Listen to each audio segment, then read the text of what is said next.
Vous savez, ce qui me frappe le plus aujourd'hui, ici depuis mon bureau à Bruxelles, c'est le fait que nous nageons dans la désinformation, que nous sommes manipulés par des mains invisibles et que ce marché entier est devenu une arme contre les traders réguliers pour nous pousser vers la sortie. Ce que je vais vous exposer aujourd'hui va au-delà du bruit ambiant, en révélant les distorsions et les jeux psychologiques créés pour que l'élite puisse continuer à accumuler des jetons pendant que le reste d'entre nous se fait drainer. Restez avec moi jusqu'à la fin, car ce que vous allez découvrir pourrait transformer votre vision du marché crypto. Chapitre 1. La manipulation du marché par les grands acteurs. Permettez-moi de commencer par un cas concret. Hunter Horst, dirigeant de Bitwise, a récemment partagé une déclaration de la direction de Sophie.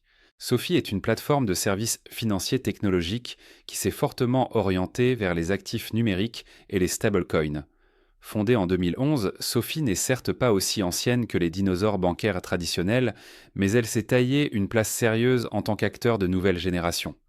Leur CEO a récemment publié un message invitant le public à acheter, vendre et détenir des crypto-monnaies sur une plateforme régulée au niveau fédéral avec les garanties d'une banque.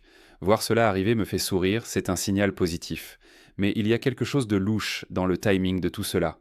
Quelle coïncidence que cette vague de soutien arrive juste après l'un des effondrements les plus brutaux que le marché ait connu depuis des années. Nous regardons un Bitcoin qui a perdu plus de la moitié de sa valeur. Remarquez le scénario. Les titans de Wall Street et les puissances financières refusent enfin d'ouvrir leur portefeuille pendant les rallyes ou quand les actifs sont près de leurs sommets historiques. Ils craignent d'abord la panique, regardent tout le monde capituler, puis remplissent discrètement leurs sacs à des prix de liquidation. Nous venons littéralement de vivre exactement ce scénario. Avant de continuer, si ce que je partage avec vous a du sens, prenez une seconde pour vous abonner à la chaîne et activer la cloche de notification. Votre soutien m'aide énormément à continuer ce travail d'analyse indépendante. Et n'hésitez pas à laisser un commentaire pour me dire ce que vous pensez de cette manipulation du marché. Chapitre 2. Le rôle trouble de Binance. Tournons-nous maintenant vers le cycle d'information des médias traditionnels. Le 5 février 2025, NBC titre que Bitcoin s'effondre si fort que les mineurs débranchent leur équipement. CNBC hurle que le krach crypto efface tous les gains réalisés depuis l'élection de Donald Trump en 2024.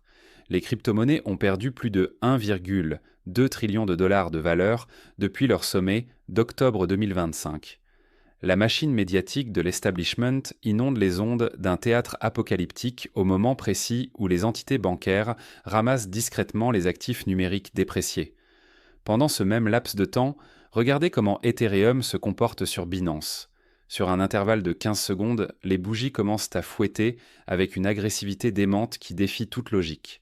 Ce type de volatilité n'a rien à faire sur un géant d'infrastructure comme Binance.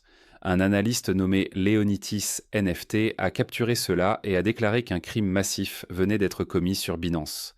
En 15 minutes, le prix d'Ethereum a été pompé et dumpé à répétition de plus de 100 dollars.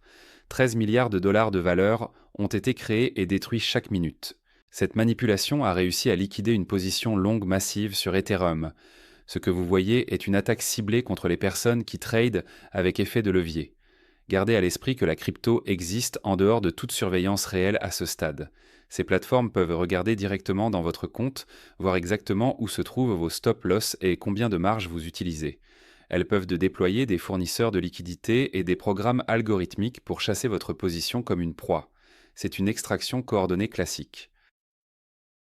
Chapitre 3. La course à la régulation.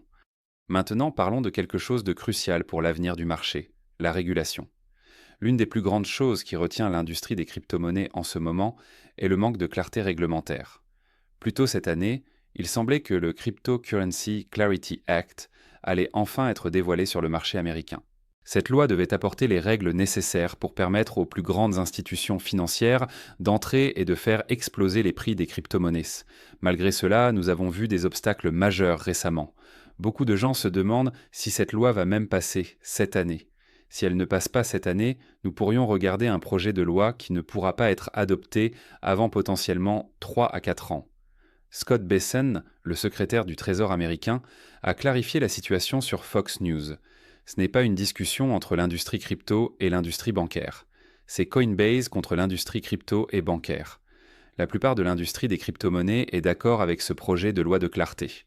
La plupart de l'industrie bancaire est d'accord avec ce projet de loi. Ce qui est exagéré, c'est que seules les banques peuvent offrir des rendements sur les stablecoins à leurs clients. Scott Bessent a rendu les choses extrêmement claires. La plupart des entreprises de crypto-monnaies ne se soucient pas tant que ça des rendements sur les stablecoins. Si seules les banques peuvent le faire, qu'il en soit ainsi. La vérité, c'est qu'il existe un chemin pour toute entreprise de crypto pour offrir des rendements avec cette nouvelle règle. Regardez Ripple. Ripple l'a déjà fait en devenant une banque nationale agréée.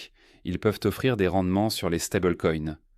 Le reste de l'industrie crypto comprend probablement cela.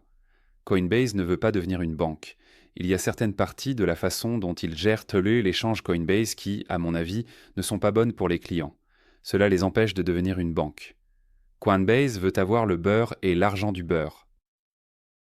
Conclusion et perspective. Voici ma conclusion depuis Bruxelles.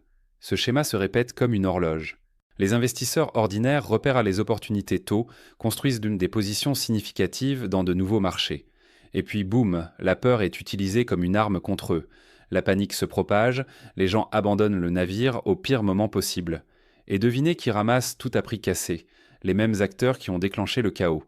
La quantité de richesse générationnelle qui a été arrachée aux gens ordinaires à travers des tactiques comme celles que nous venons de voir dans la crypto, c'est absolument tragique.